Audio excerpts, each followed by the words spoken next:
Hello there, my dear friends of professional Scrum in Chile. This is Gunther Verheyen. I'm speaking from Antwerp in Belgium. That's quite a distance from Chile. That's also the reason why I'm doing this virtually. I would have loved to speak to you guys in a live manner, but given the time difference, that would have been sort of middle of the night for me. So that was a bit too much asked. I've granted myself a sort of time box of about 45 minutes, and I'd like to talk to you guys about the illusion of agility. So the actual result of a lot of agile transformations, as I've been observing this over the past couple of years. But first, let me start by pointing out that, hey, I saw on your meetup group that you've used as a logo sort of the representation of the framework that Ken and I developed back in 2013 and 2014. It's called Agility Path. So that's fascinating that you use that logo. So I've taken the liberty to use a logo of that framework too. I don't know whether you remember this, but back in 2013, 14, when we developed this, the idea was to help companies see the advantage of using Scrum for changing their organization, creating new structures, new ways of interactions and collaboration between people. So actually, on top of using Scrum for product development and product delivery, using Scrum to change and update the enterprise. Now, to be honest, it didn't really take off. We didn't find a lot of interest. It might have been us. Maybe we're not commercial enough. And in the end, we ended up isolating one part of Agility Path, which is called the measurements piece, which nowadays still lives as sort of a separate component called evidence-based management. I still believe strongly in the ideas and the potential of the Agility Path framework. Who knows, maybe some days it will pop up again. So I live in Antwerp in Belgium, as I said. I call myself an independent Scrum caretaker. So I left Scrum.org back in 2016. It's almost exactly 3 years ago, by the way, April 2016, to do more of consulting again and just stand on my own 2 feet. I want to start this with a little quote that I found very interesting. It's in a book by a French writer and philosopher called Albert Camus. The book is called The Myth of Sisyphus. It's a sort of essay where he examines some philosophical topics on why living, why choose to live, and so on. It's a lot about absurdity, the absurdity of life. But what struck me in that book, there was a quote said, "Beginning to think is beginning to be undermined." And that resonates a lot with me, because I can end up in the danger of really overthinking stuff, and that's a danger. But also, once you start thinking things through, that sort of might give you a very different perspective on stuff. So that's a way of being undermined too. You probably know the guy Sisyphus, he's from the Greek mythology. He's the guy that tried to push up a rock up on a mountain hill, a mountain top. And every time he was almost at the top, his rock rolled back down. And that's, in my life and my career of Scrum, that's sort of very recognizable thing. So I've been doing this Agile Scrum thing in the beginning together with Extreme Programming since 2003. So imagine that's turning 16 years this year. You have no idea how much time flies. But that's sort of the persistence of every time that your rock falls down or rolls down from the mountain, find in yourself the courage, the strength, the belief to start again.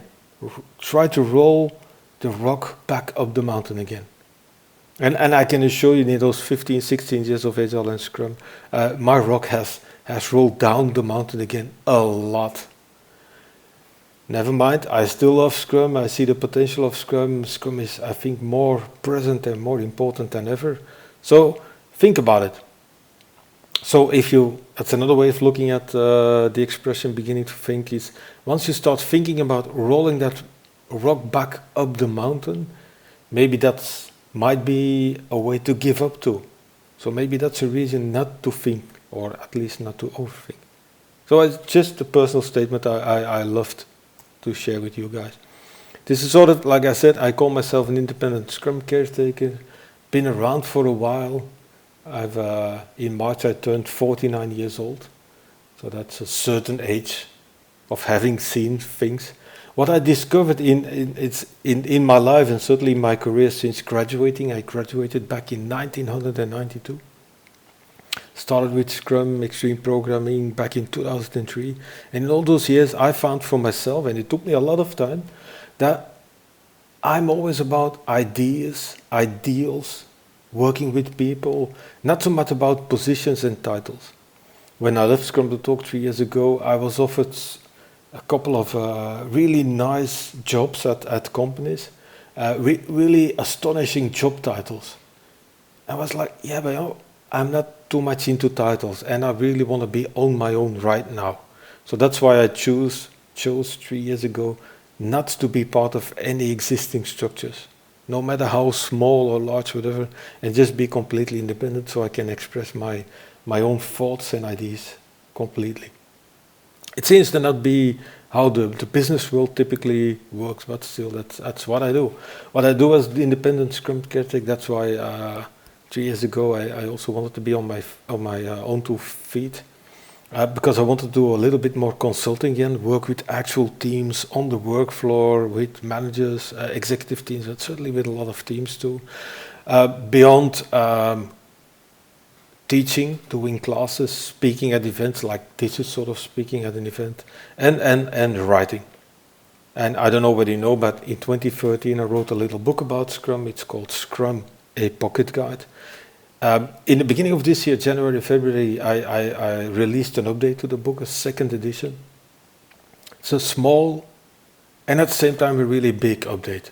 So there's a lot of changes, a lot of small changes, just modernizing stuff a little bit. So look it up, Scrum and Pocket Guide. Now let's talk about agile transformations and what I call that illusion of agility. So what I see happening with a lot of organizations when I go into there, that's sort of the picture of what I see. It's a dysfunctional mess. It's a messy place. It's chaotic. It's chaotic because it's overly organized. They have too many boxes, too many isolated people. People put in little boxes, isolation of silos, lines, departments, whatever. So overall, it's over-organized, and that's why it's dysfunctional, and that's why it's a chaos. You can't get anything done. And that's because mainly a lot of people, teams, line managers are disconnected. Teams are disconnected from each other, individuals are disconnected from each other, teams and individuals are disconnected from their managers, managers are disconnected from the reality of the work floor. Governance is a theoretical process and so on. So that's a bit of a problem. Because nowadays, we live in a highly complex world that requires a lot of change and the ability to adapt, which actually is just a definition of Agile, right? Agile means adaptive. So agility means the ability to adapt. Now, most organizations are not organized for dealing with complexity properly. Because, I don't know whether you recognize this is what we see in a lot of organizations, certainly old school organizations. So they've got business people and IT people, and for whatever silly reason, it seems that they act more like enemies instead of friends working for the same organization.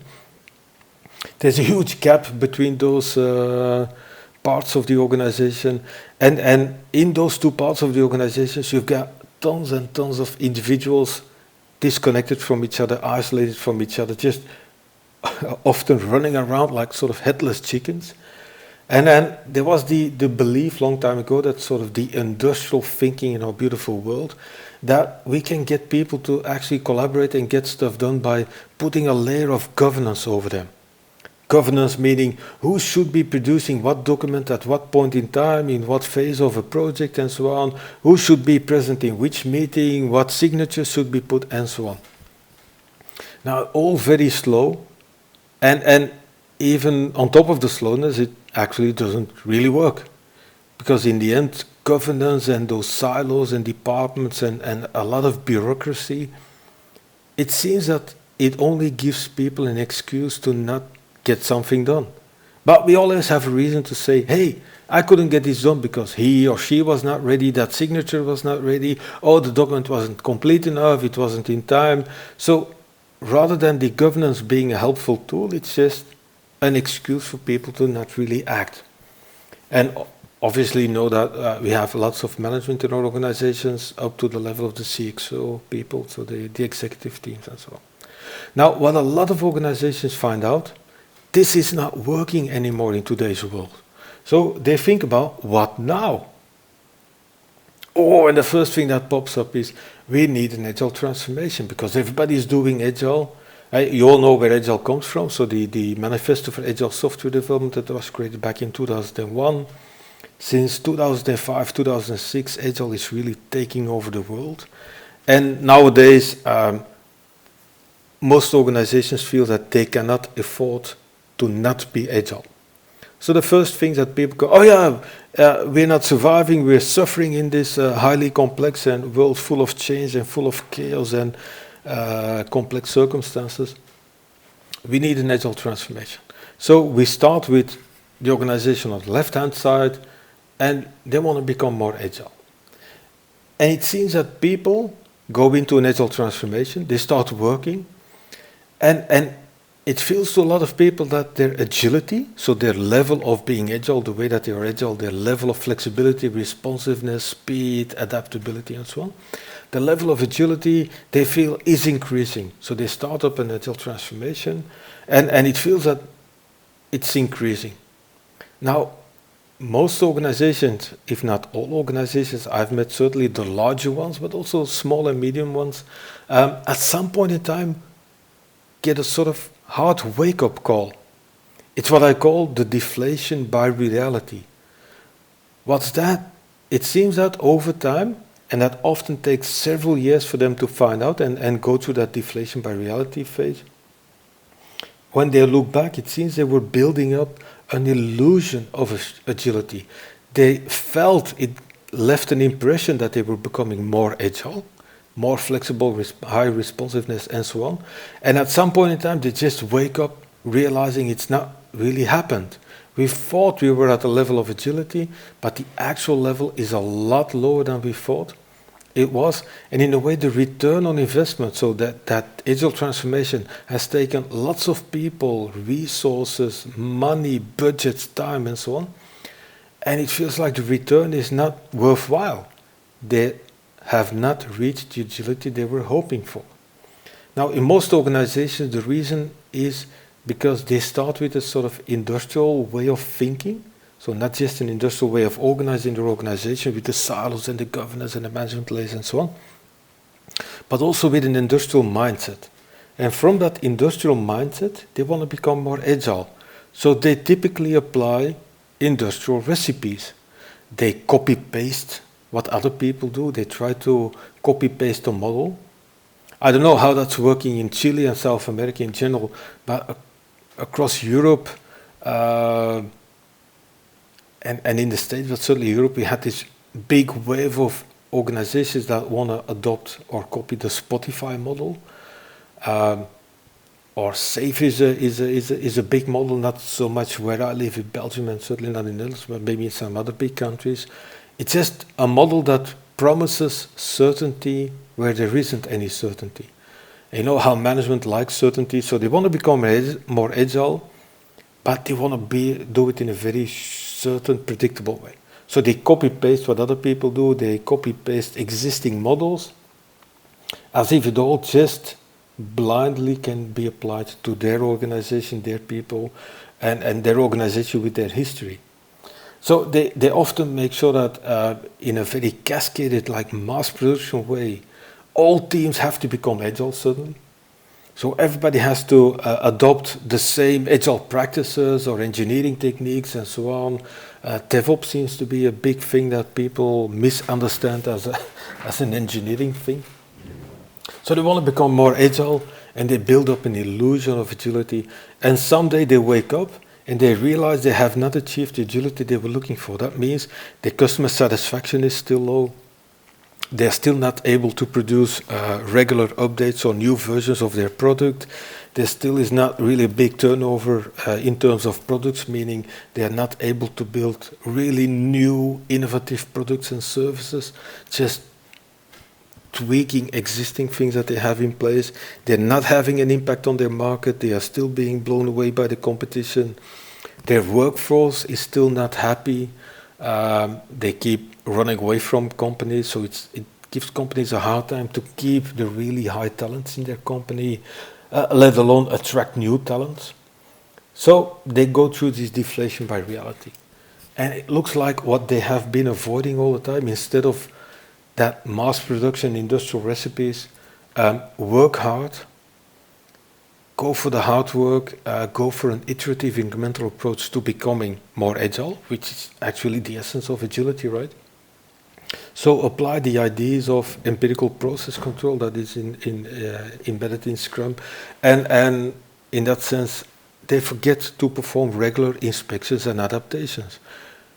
But if you look back at the number of years spent building up the illusion of agility, if they had spent the same time starting small, growing, changing, updating, expanding, adding something, doing it again, falling, getting back up, it would have felt a lot more difficult. It would have felt more unproductive, but it would have been a lot better. So it's my view that when I go into organizations and I look back at how did we end up with this deflation by reality and what could we have done differently, then I'm very sure, convinced that the actual agility by persistence, hard work, being driven by a vision, following goals, not a predictive plan, would have taken companies a lot further than they have gotten by those old school recipes. Now, it's deflation by reality, it's the industrial approach. Now, that is often combined with old habits that are kept in place, meaning all teams have to adopt a number of agile practices, as if it's sort of an industrial approach, but most of the teams I know still don't have proper team spaces for themselves. They are still very unstable, meaning that there's a lot of people in organizations that still think they know better who should be on what team at what point in time. So it creates a lot of instability. And there's a lot of meeting pressure in the most companies that I know. So they're now doing this thing called Scrum, because they want to be agile too, right? And they hate it because it seems to introduce for them even more meetings. And that sort of astonishes me, because the events of Scrum, they all serve inspection adaptation, so they are core to agility. And I'm so astonished that companies do not introduce the events of Scrum in order to eliminate a lot of existing meetings. So you can do so much more with the events of Scrum and thereby eliminate a lot of other external meetings. You can't keep doing them all. And then, there's this thing called Agile. We want to be adaptive, but still, there's a lot of delivery and even deadline pressure on teams. It has to be finished by that date. All of it has to be included. And what about intermediate results? What about intermediate inspections, adaptations, so that you can actually change? And one of the worst things I see with certainly big organizations is that they just use Agile or Scrum as the new excuse to fire a lot of people, to lay off people. Rather than using an Agile way of working as a sort of new vision for how the company might work and should work in the future, they just use it to lay off a lot of people. So, you probably all know about complexity models. In our professional Scrum classes, we still refer to the Stacy model by Ralph Stacey. It talks about simple, complicated, complex, and chaotic, which is sort of same like Cynefin, by Dave Snowden. Now, all my observations of these thing called agile transformations and how it goes so wrong leads me to think that people have invented sort of new complexity domain. You've got like clear, complicated, complex chaos, but there's something far more unpredictable and worse and undetermined, which I would call the catastrophe domain. So people go through an agile transformation to help. They want to be better shaped, better fit to deal with complexity and change, but it turns out a catastrophe. And one of the things that I see happening is, we had this old school structure in place. When people go for that cascaded mass production approach, copy-pasting models, a lot of people seem to think that Agile, that's just for the teams. Oh, that means we have to create teams first. So the only thing that a lot of organizations go to is just making sure that rather than having a lot of isolated individuals running around to the organization, they just assemble those individuals in teams now, and that's about it. So they establish Scrum teams within the existing silos, which is actually not really helpful. It doesn't help them overcome the silos and create cross-silo collaboration and actually resolve the disconnectedness. So that led me to the conclusion that, just more agile teams, whatever you call agile by the way, but more agile teams does not make a more agile organization. It's not enough. It's not close to being enough. And that's sort of an illusion of agility. The fact that you now have all these micro-isolated Scrum teams rather than isolated individuals running around in the organization doesn't really help you create a higher impact on your market, with your users, with your customer base, against your competitors. Be faster on the market. It does not really help.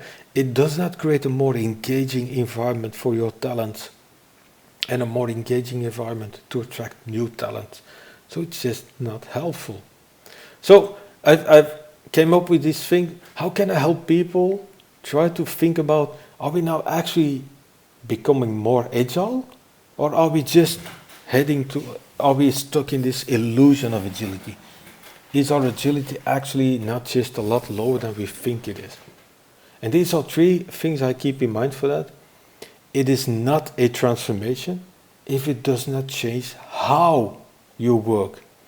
So a lot of transformations are organized as a separate change project. That does not work. You cannot isolate change from the actual work. So transformation, and you should feel the world, it should transform how you actually work. It should not add work to what you already do. It should transform how you actually work, sprint after sprint after sprint. And it's not an agile transformation if it doesn't simplify how you work. I always stick to this idea of the simplest thing that might possibly work. For me, one of the core ideas of Agile, try the simplest thing that might possibly work. Now, if you're trying to transform an existing huge, large, whatever organization with all those disconnectedness, silos, departments and so on, people actually not really collaborating but pretending to collaborate, that's not an easy thing to do, the simplest thing that might possibly work, because you have to get away from how you actually currently work and try to rethink how you work and go for the simplest thing first. But it's not a transformation if it doesn't change how you work. It's not an agile transformation if it doesn't simplify how you work. And it's not an agile transformation or a transformation with Scrum if it doesn't help motivate, inspire, engage people to actually collaborate. For me, Scrum, it's from my book too, by the way, Scrum is more about behavior than it is about process. What we call the Scrum process, the rules and the artifacts and whatever we have in place with Scrum, it's just something that should inspire people to actually collaborate. So Scrum is more about the interactions that people set up rather than just following the process, which again is not how the industrial mindset works. So those are three possible indicators you can use to see, hey, are we not actually creating an illusion of agility, or are we really, really transforming the way the organization works?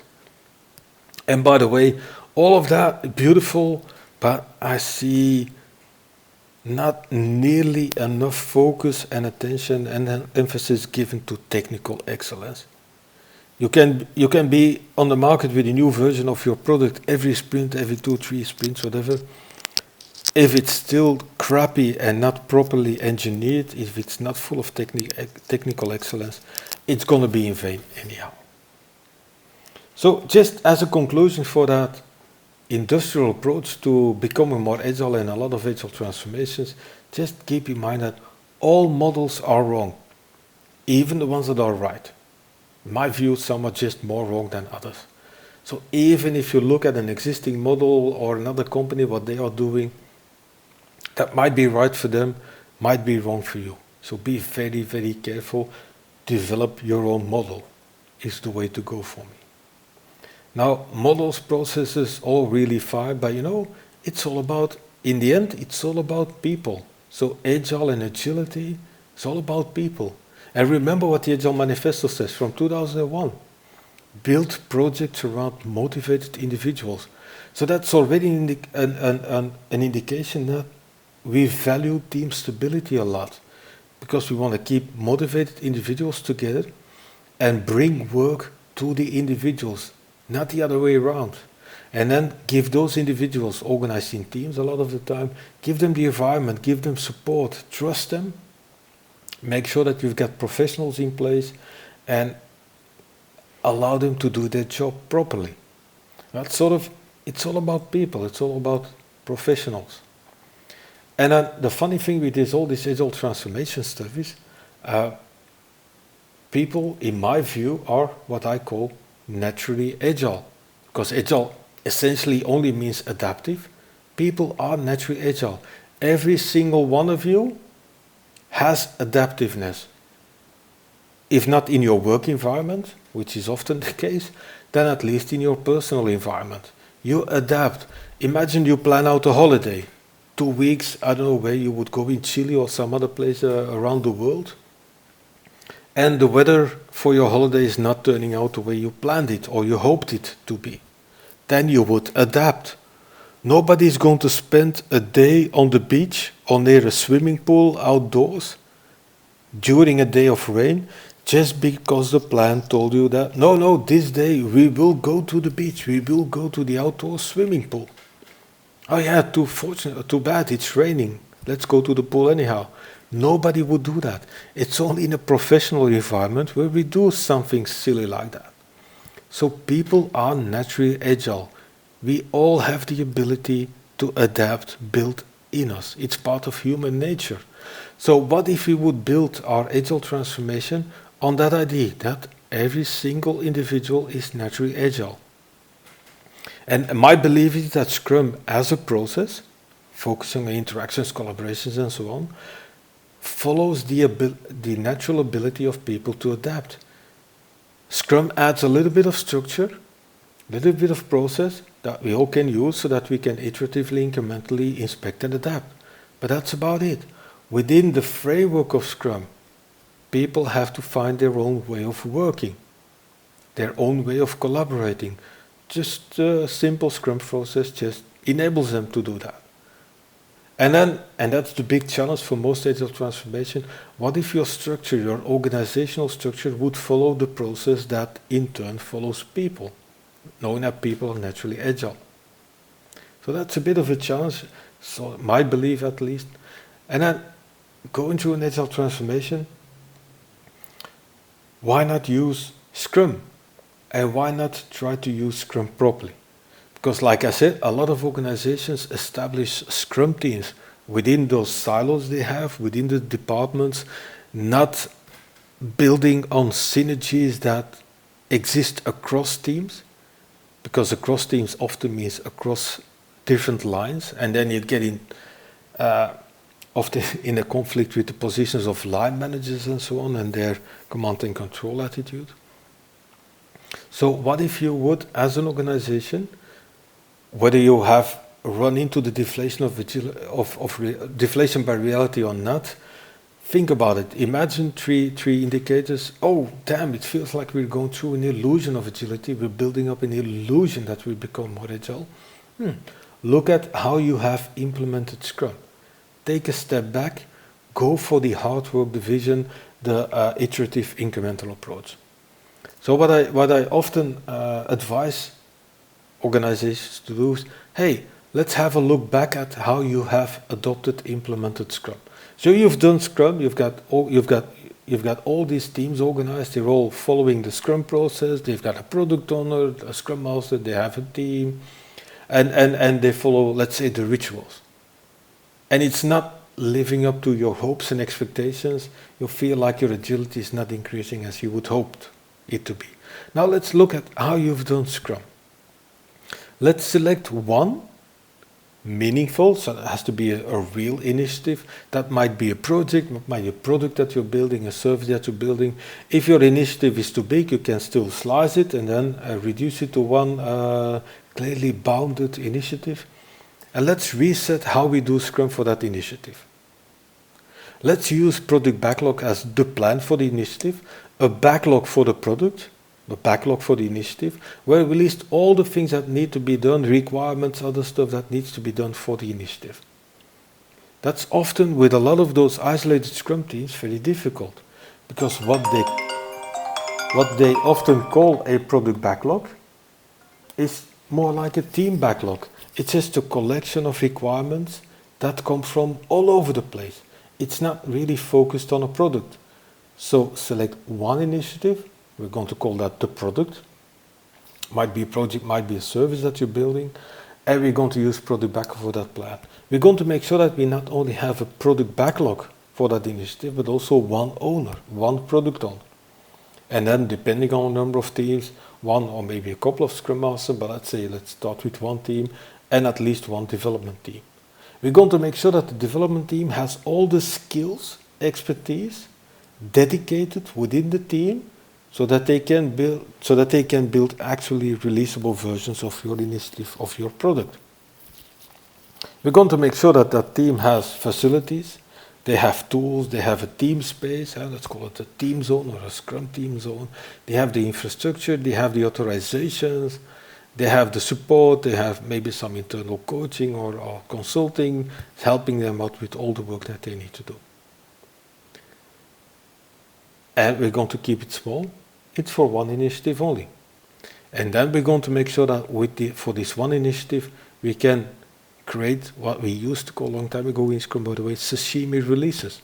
Small pieces of work that you can actually absorb and digest. Rather than trying to eat the full fish that you see in the background, let's turn the fish into nice, tasty slices of work that you can actually deploy.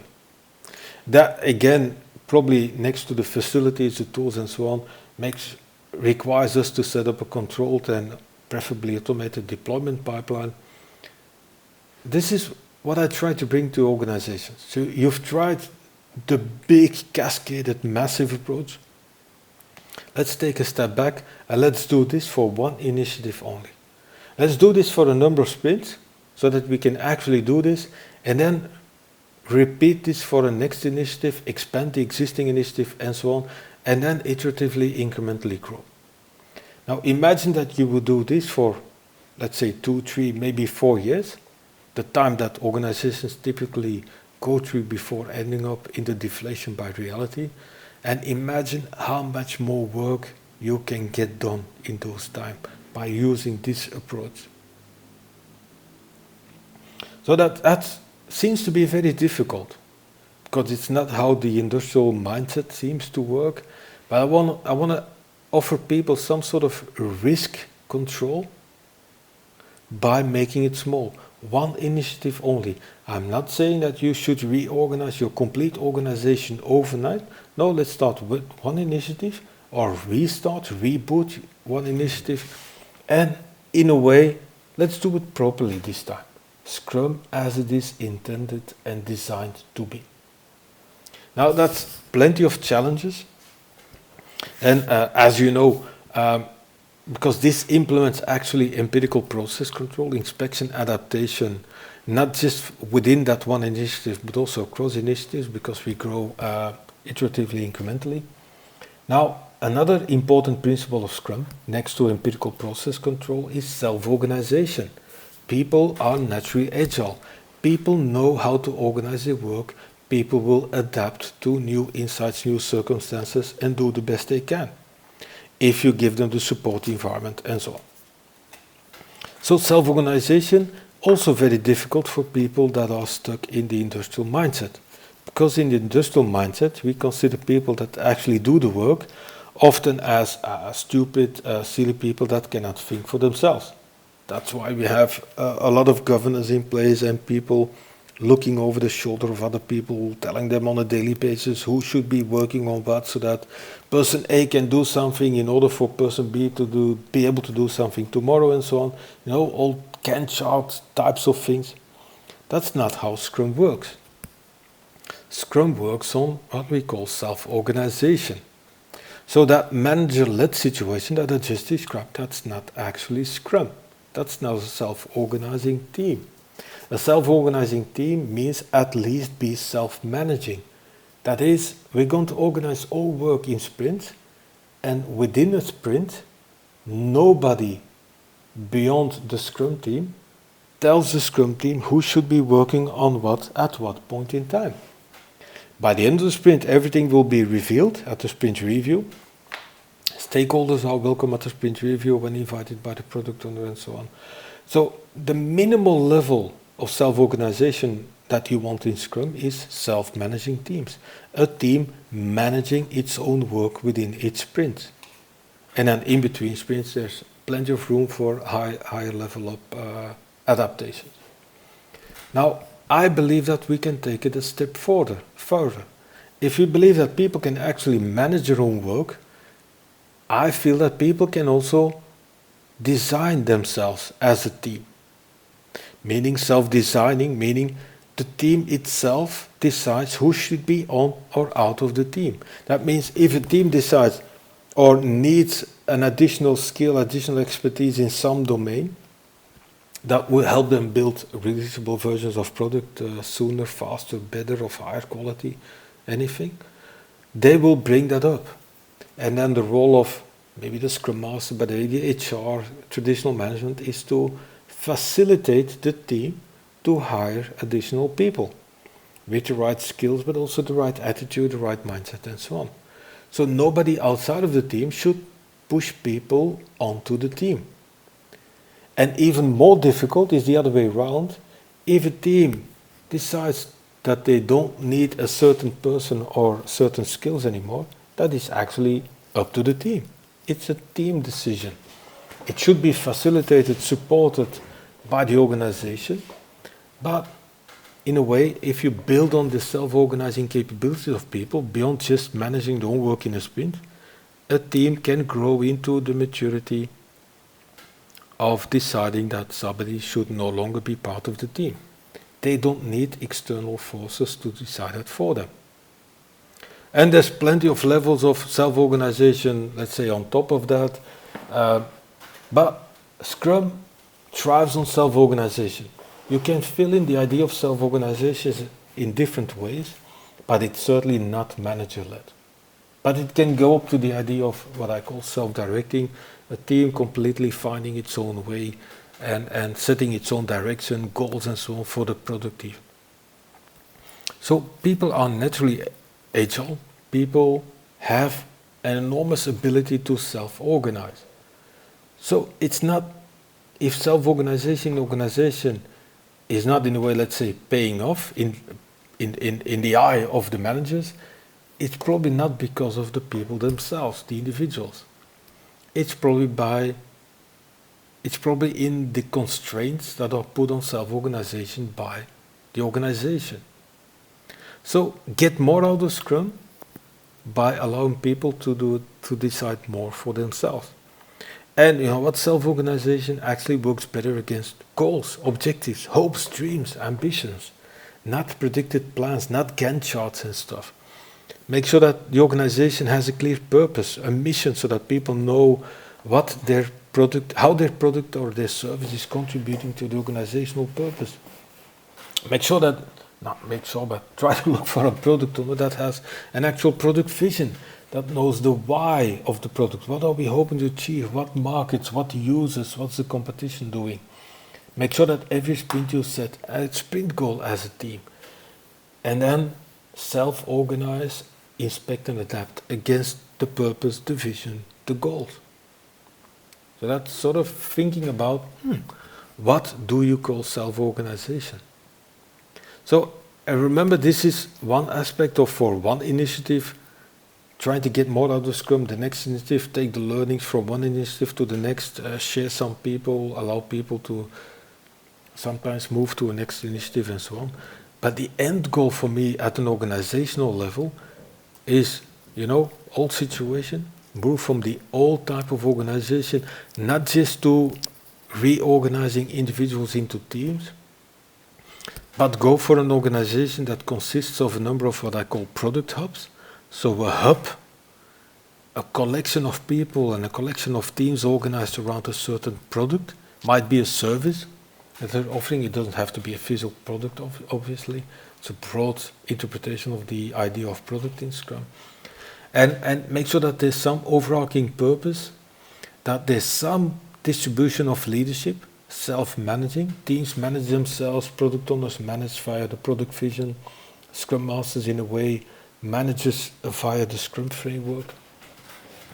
And then there might still be HR, finance department, still management and so on, but it's a very different way of collaborating. So that idea of the sashimi releases, just the idea that focus on one product, build an ecosystem around that product, and then start the next product up. Learn, expand, and so on, until in the end you transform from the old school pyramid structure to a modern networked type of organization. That's sort of the goal of all of this. That's sort of the real goal for me of an agile transformation. Transforming how you are organized. Re-emerging your organization by reimagining Scrum. So that was sort of what I wanted to share with you guys. I hope you liked it. Think about it. Get in touch with me. Follow me on LinkedIn. Look at my blog. I would, if you would like to read my book, please go ahead. I've tried to keep it very simple and concise. It's still just about Scrum. Now, over the past year, I've also worked with a number of people around the world to create some translations of work that I've created. One of them is the Scrum Glossary, so a glossary of Scrum. It's now available in 19 languages. Obviously, one of the languages is Spanish, so you can look up the Scrum Glossary in Spanish. You see here a picture of the Scrum values in Spanish, so you can find, they're free to download from my website. You will find the Scrum Glossary and my text of the Scrum values in 19 languages, including Spanish, and obviously the original English one. So I really hope you like it. I hope we can, at some point in time, see each other in person, or maybe someday I'll be able to come over to Chile. So thank you very much and enjoy the rest of your time. Bye-bye.